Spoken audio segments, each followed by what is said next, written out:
Et voici votre émission Il est écrit.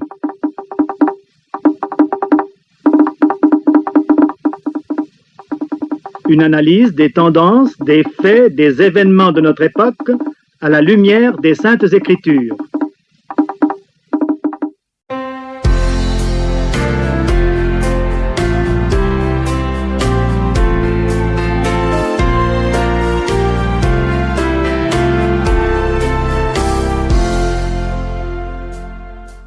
Fidèles auditeurs et vous tous qui nous rejoignez pour la première fois, bonjour, mais surtout merci de répondre présent pour écouter Il est écrit, votre programme d'édification spirituelle que l'Église adventiste du 7e jour vous propose chaque samedi matin quand il est 7 heures. Fidèle à son poste, Lionel Simo est à la console technique. Pour nos conseils santé, Madeleine Sangou est aussi présente. Et Emmanuel et Marcel Milan sont à la logistique. Je suis Clovis Soutien-Faux-Pas et ce matin, je vous propose de commencer notre programme en disant merci au Seigneur pour tous ses bienfaits. Mes chers amis, où que vous soyez maintenant, dans le bus ou dans le train, dans les champs, à l'usine, à l'hôpital, au bureau, au marché ou encore sur votre lit, élevons tous nos cœurs vers le Seigneur avec cette chanson intitulée « Merci d'un cœur reconnaissant ». Merci d'un cœur reconnaissant, merci au Seigneur 3 fois saint, merci, car il a donné Jésus-Christ, son Fils. Merci d'un cœur reconnaissant, merci au Seigneur 3 fois saint, merci, car il a donné Jésus-Christ, son Fils. Maintenant, le faible dit je suis fort, le pauvre dit je suis riche. Dieu a fait de grandes choses pour nous. Maintenant, le faible dit je suis fort, le pauvre dit je suis riche. Dieu a fait de grandes choses pour nous. Merci.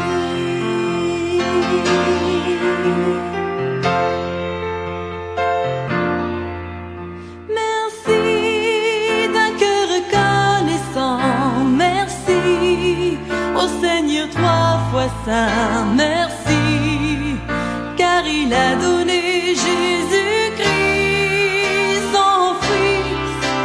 Merci d'un cœur reconnaissant. Dans la suite de notre programme, nous parlerons de notre santé émotionnelle parce que les personnes qui ont une bonne santé émotionnelle contrôlent mieux leurs pensées, leurs sentiments et leurs comportements, ou pour le dire simplement, leur façon de communiquer.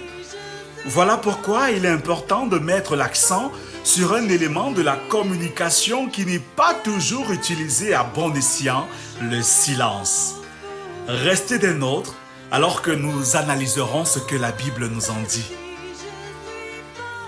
Nous aurons aussi une méditation nous rappelant que le succès et la réussite dans tous les domaines de la vie ne sont jamais le fruit du hasard, mais le résultat d'un certain nombre de principes clés. Ce matin, à travers des exemples tirés de la Bible, il est écrit livre spécialement aux élèves et aux étudiants, aux jeunes comme aux aînés, quelques principes fondamentaux pour réussir dans la vie. Nous finirons enfin avec notre page de nouvelles pour voir comment l'Église avance ici et ailleurs.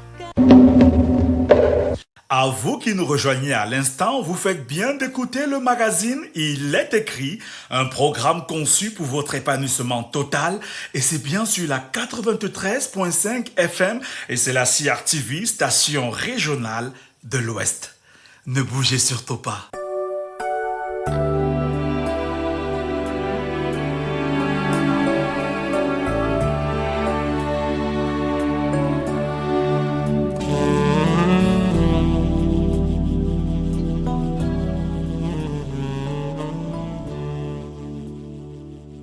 Madame, Monsieur, Accueillons maintenant Madeleine Sangou pour notre rubrique Santé et bien-être. Bonjour Madeleine. Bonjour Clovis et un bonjour spécial à vous tous qui nous écoutez chaque semaine. Aujourd'hui, vous vous intéressez à notre santé émotionnelle en attirant notre attention sur un aspect mal géré de la communication, le silence. Effectivement, mon cher Clovis, le silence, lorsqu'il est bien utilisé, peut nous être très utile dans plusieurs aspects de notre vie. Mes chers amis, lorsque nous sommes joyeux, tristes ou en colère, nous éprouvons le désir de parler pour exprimer nos émotions et nous faire comprendre. Mais très souvent, après avoir parlé, nous le regrettons immédiatement. Quand faut-il parler? Quand faut-il garder le silence? Je vous invite ce matin à analyser 5 indications que Dieu nous donne dans sa parole en ce qui concerne le silence. 1. Gardez le silence si vous n'avez pas tous les éléments. Lorsque nous n'avons pas les réponses exactes à un problème posé, il est préférable de garder le silence jusqu'à la fin afin d'éviter de dire des choses insensées ou de se ridiculiser.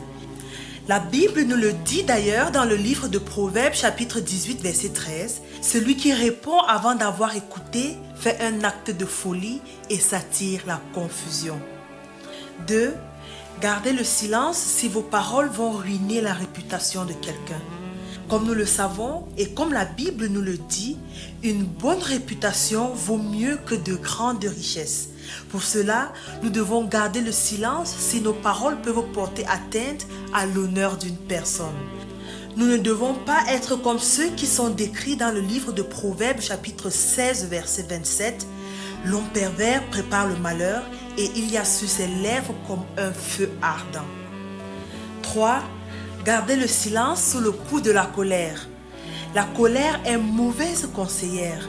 Il est très important pour nous de ne pas nous laisser guider par nos émotions. Lorsque nous sommes en colère, il est préférable de garder le silence et de parler quand la colère aura baissé afin d'éviter de dire des choses que nous pourrons regretter plus tard.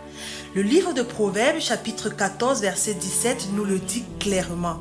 Celui qui est prompt à la colère fait des sottises et l'homme plein de malice s'attire la haine. 4. Gardez le silence quand vient le moment d'écouter. Dans une conversation, il est important d'écouter son interlocuteur jusqu'au bout afin de tirer le meilleur de ce qu'il dit. Dans le livre de Jacques, chapitre 1, verset 19, il nous est dit « Ainsi que tout homme soit prompt à écouter, lent à parler, lent à se mettre en colère. » 5. Gardez le silence si vos paroles vont nuire à une amitié. Mes chers amis, il est regrettable de voir à quel point de belles relations ont été gâchées à cause des malentendus et des paroles mal véhiculées. Nous devons donc savoir garder le silence quand il le faut, surtout quand une amitié est mise en jeu. Le livre de Proverbes, chapitre 16, verset 28, nous dit ceci. L'homme pervers excite des querelles et le rapporteur divise les amis. Voilà, mes chers amis, nous venons de voir 5 moments où nous devons garder le silence. Je nous invite vivement à mettre ces conseils en pratique si nous voulons préserver de saines relations. D'ailleurs, un proverbe arabe ne dit-il pas que si ce que tu as à dire n'est pas plus beau que le silence, alors tais-toi. C'est tout pour ce matin, mon cher Clovis, mais je vous invite à être des nôtres samedi prochain, alors que nous continuerons à parler des vertus du silence. Bon sabbat à tous. Bon sabbat, ma chère Madeleine, et par la grâce de Dieu, nous serons bien au rendez-vous.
et brise de silence.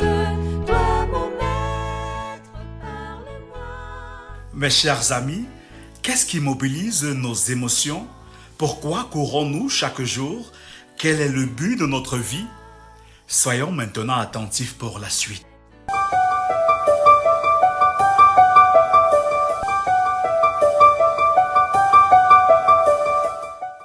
Je cours vers le but. Née à Monrovia, au Libéria, en 1939, elle fit ses études de gestion et d'économie à l'université de Harvard, aux États-Unis. Cependant, à l'âge de 33 ans, mue par un désir noble, elle se lance dans la politique et décide d'en faire carrière. Sortir son pays de la guerre civile et le rebâtir, tel est son but. Ainsi, dans sa course vers la chancellerie, elle critique les exactions du dictateur Dos Samuel. À cause de cela, elle sera 2 fois de suite emprisonnée. Mais à sa libération, elle est obligée de quitter le pays. Toutefois, les brimades qu'elle a subies ne vont pas éteindre la flamme qui s'était allumée dans son cœur. Elle revient des années plus tard, présidente du Parti de l'Unité, et en juillet 1997, elle se présente aux élections présidentielles contre Charles Taylor, mais sans succès.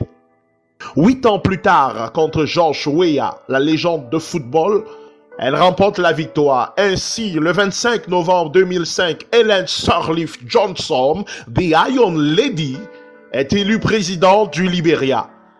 Et son rêve devint enfin réalité.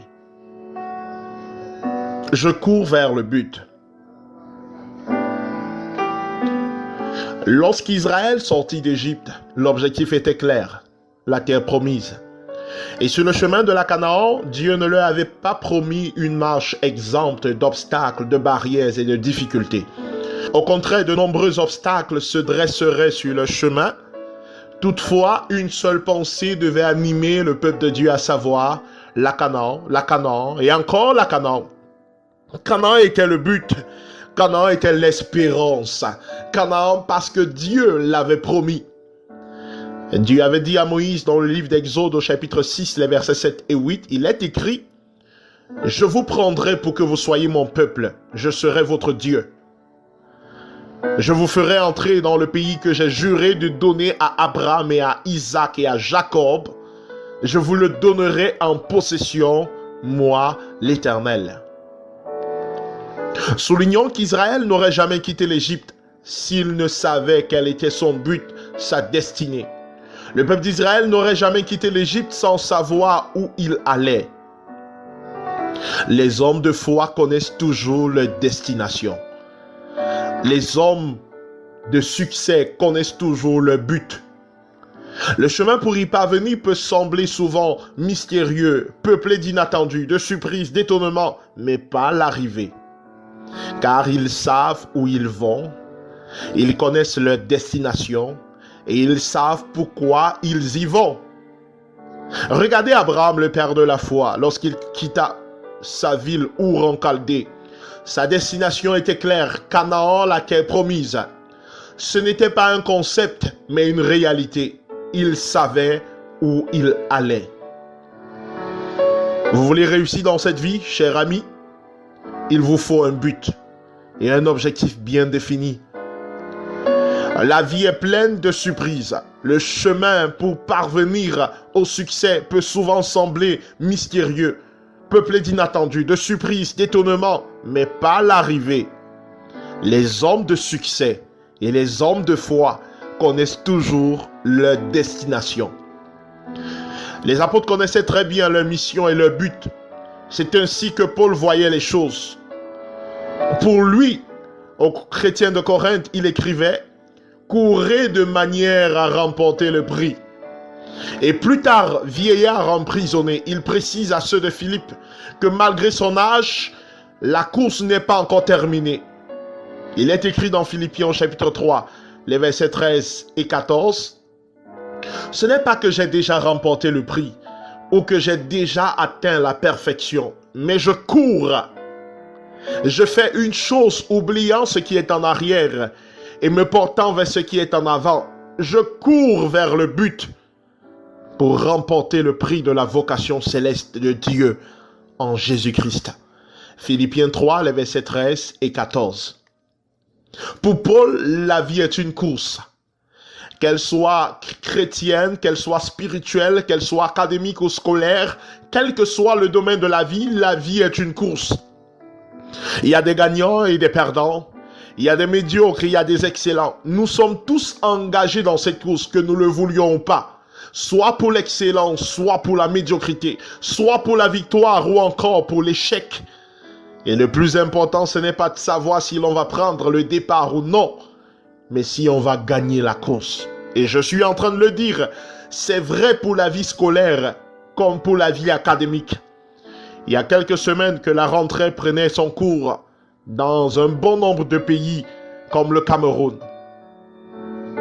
Et la rentrée académique a ouvert ses portes il y a quelques jours en arrière. Et jour après jour, les semaines s'égrènent. Et bientôt, le premier trimestre va s'achever. Le second viendra. Ensuite, le troisième avec son lot d'examens. Examens finaux. Examens de passage en classe supérieure. Ou même encore examens nationaux et concours d'entrée à la fonction publique. Et oui, cher ami, la vie est une course. Parfois, il nous semble penser que nous avons du temps, mais en réalité, nous ne possédons pas le temps. La vie est une course et chacun doit s'engager dans cette course et s'arranger à ne point perdre du temps. Le temps est une valeur précieuse. Et pour gagner la course, l'apôtre Paul nous l'enseigne, il nous faut absolument un but, un objectif, une destination. Quel est le but de ta vie? Cher élève, quel est l'objectif dans tes études? Quelle est la direction que tu voudrais donner à ta vie? Un proverbe chinois affirme à cet effet. Celui qui va nulle part est certain d'arriver nulle part. Fin de citation. L'auteur chrétien Ellen White, dans son ouvrage adressé à la jeunesse, Message à la jeunesse, souligne, je la cite, « Si vous voulez réussir dans votre vie et exceller, chers jeunes, il vous faut un but, un objectif qui mobilise vos énergies et qui vous passionne. » Fin de citation. Élèves et étudiants, où allez-vous? Quel est le but de votre existence, chers jeunes? Que vas-tu faire des années que Dieu a mises devant toi? Comment entends-tu mener cette nouvelle année scolaire ou académique? Alors c'est ici que réside un problème. Le problème d'un grand nombre d'hommes et de femmes. Et même un problème pour la jeunesse camerounaise. Ils avancent sans but. Combien sont-ils ces jeunes qui, après avoir réussi à leur baccalauréat, ne savent pas ce qu'ils veulent faire de leur vie? Dans un magazine français, un dessin représentait un dialogue entre deux extraterrestres. C'est-à-dire des êtres vivants qui ne sont pas terriens. Ils observaient les activités des terriens, de nous les humains, du haut de leur sphère. Et le premier demanda à son frère, « Mais qu'est-ce qu'ils font ?»« Ils vont et ils viennent, » répondit le second. « Mais où vont-ils » reprit le premier. « Ils vont nulle part, » dit l'autre. « Ils vont et ils viennent. » Regardez autour de vous et dites-moi, cher ami, ne sont-ils pas légion ceux qui n'ont vraiment pas de but dans la vie? N'avez-vous pas l'impression qu'ils vont et ils viennent? Parfois, il semble même qu'ils vont nulle part. Le riche se bat pour augmenter sa richesse. Le pauvre pour survivre. Et l'homme de classe moyenne pour assurer son salaire.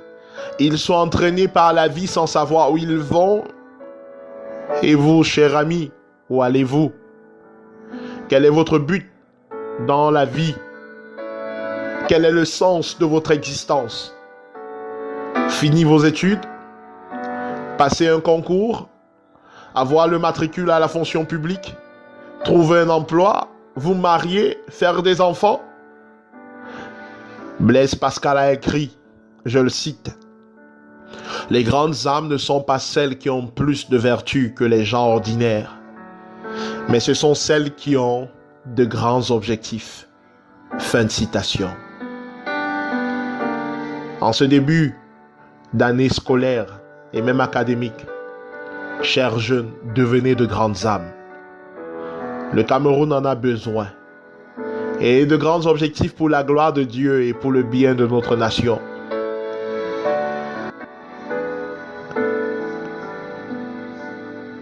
Chers jeunes, vous êtes peut-être la réponse aux problèmes, aux nombreux maux qui minent notre pays, le Cameroun. C'est pourquoi choisissez de devenir de grandes âmes. Le Cameroun en a besoin. Ayez de grands objectifs pour la gloire de Dieu et le bien de notre nation.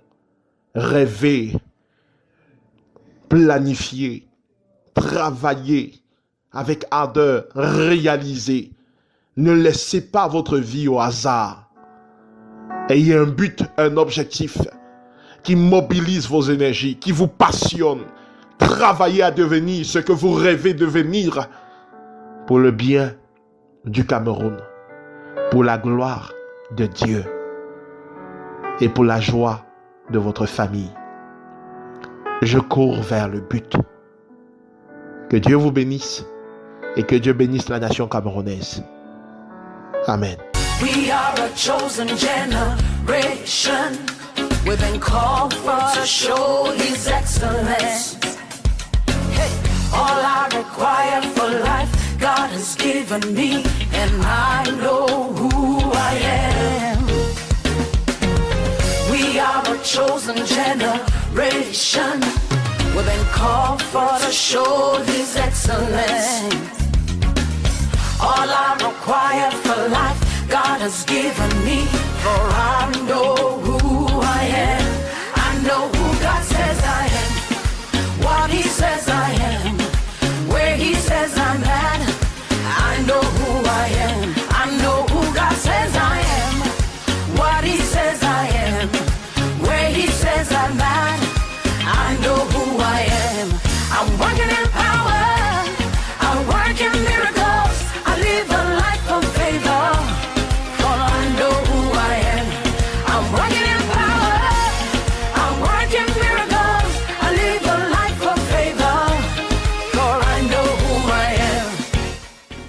Vous venez d'écouter la méditation intitulée « Je cours vers le but », une réflexion du pasteur Michel William Fopa. Chers amis, voici à présent nos nouvelles.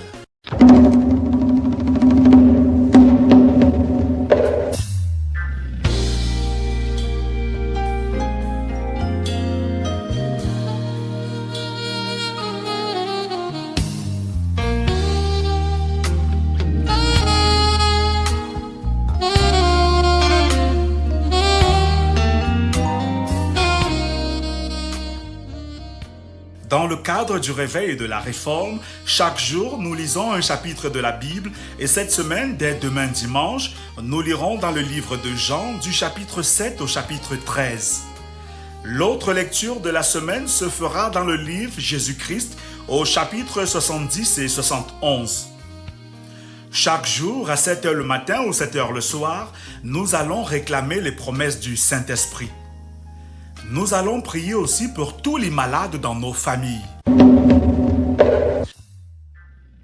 Les travaux de la session de fin d'année du comité exécutif de la Conférence générale des Adventistes du 7e jour, la plus haute instance de direction de l'Église adventiste dans le monde, se déroule du 10 au 16 octobre 2024 à Silver Spring, une ville de l'État du Michigan aux États-Unis. Notre pays y est bien représenté à travers le pasteur Roger Vincent Samet, président de l'Église adventiste au Cameroun, et son épouse Emma Samet, qui participe aux rencontres des épouses des leaders adventistes. En attendant d'en savoir un peu plus sur ces travaux, notons que le concile annuel de la Conférence générale des Adventistes du 7e jour se déroule chaque mois d'octobre au siège de l'Église adventiste aux États-Unis et réunit les principaux leaders de l'Église venant des 4 coins de notre planète. Au cours de ces assises, des votes sont pris sur des points essentiels affectant le fonctionnement de notre Église dans le monde. C'est aussi le moment de prier pour l'Église adventiste mondiale. Pour suivre le déroulement de ces travaux qui s'étendent du 10 au 16 octobre, vous pouvez simplement visiter le site adventist.news. adventist.news.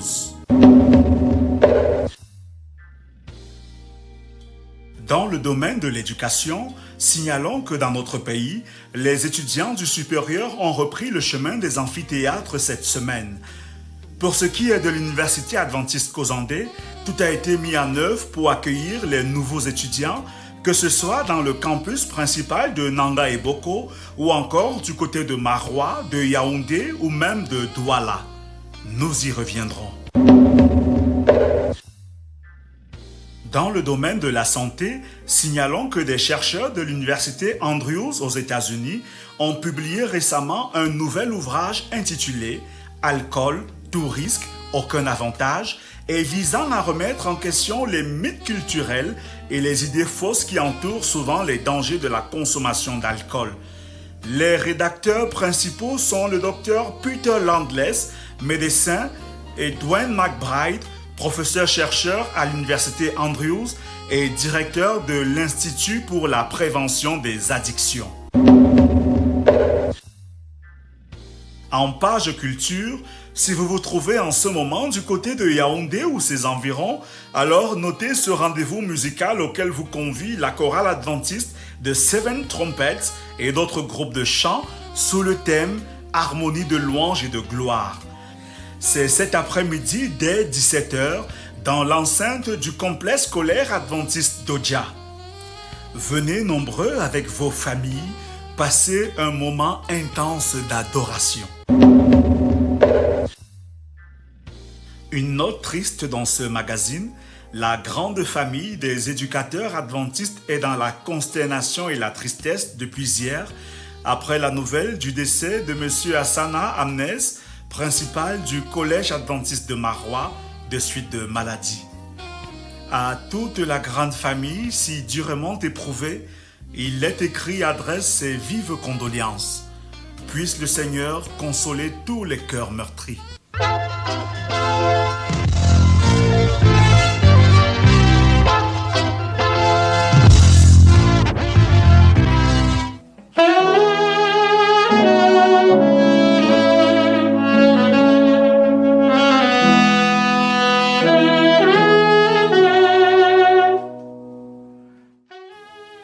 Chers amis, notre programme est bientôt fini, mais si vous avez besoin de prières ou d'études bibliques, contactez-nous sans hésiter au 699 85 85 69 ou au 675 42 80 95 ou enfin au 699 66 45 05.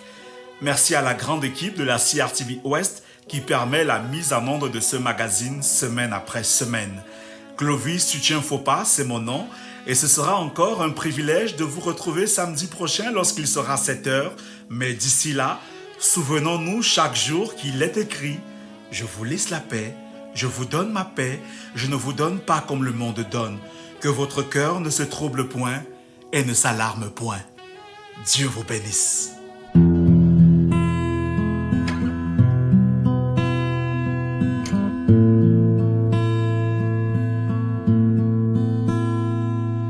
Ce désert de lassitude, mes pas m'ont emmené quelque part où je ne sais, j'ai dû lâcher ta main. Dans ce silence, je veux me taire et retrouver ta voix. Je continuerai à t'adorer, car tu m'as aimé le premier, malgré mes doutes et mes questions, tu restes le même. Je continuerai sur ta fidélité dans ce désert où l'abondance, tu m'accompagnes. Dans ce désert, ma solitude, je sais que tu es resté. Ce n'est pas toi qui m'as laissé. Je voudrais revenir dans ce silence. Je veux me taire et retrouver ta voix. Je continuerai à t'adorer, car tu m'as aimé le premier, malgré mes doutes et mes questions, tu restes le même. Je continuerai à te louer, à compter sur ta fidélité dans ce désert où l'abondance, tu m'accompagnes.